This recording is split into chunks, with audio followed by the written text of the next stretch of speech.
Lobotomies may help. Therapy.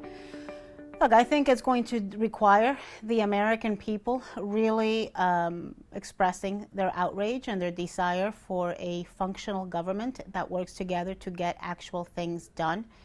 I think moderates, there's a large section of America that's in the middle. It's larger than people think. But folks tend to be quiet. The extremes on either side are quite vocal, but the people in the middle are not as. And I think that those people in the middle need to get assertive, need to get loud, need to get active, need to get engaged, and press our politicians, our elected officials at every level to work together and get things done. It's happening at the state level. There's no reason why it shouldn't be happening at the federal level.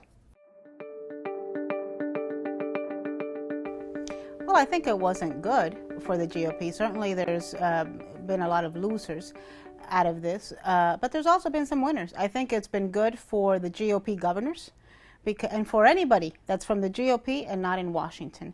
I think it's been bad because we've had a spectacle for the American people's viewing pleasure the last 3 weeks, where we have shown the division and fraction within the Republican Party, and nobody wants to join a dysfunctional family. I think that was not a good thing. But at the end, it achieved buying some time and bringing people to the table, something which had not happened before. I think it happened because it had to happen.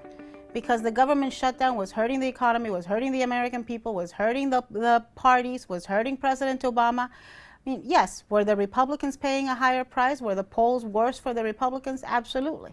But the polls were pretty bad for Democrats in Congress as well. And there were over 50% of the people blaming President Obama and unhappy with how he was handling it. So nobody had anything to crow about in terms of what the results of the shutdown was. The compromise also happened because at the end of the day, and after 2 weeks of trial and tribulation, cooler heads prevailed. Folks like Susan Collins were able to convene a group of Republicans and Democrats and put together a framework for a deal, but more than anything, break that partisan gridlock, break the ice.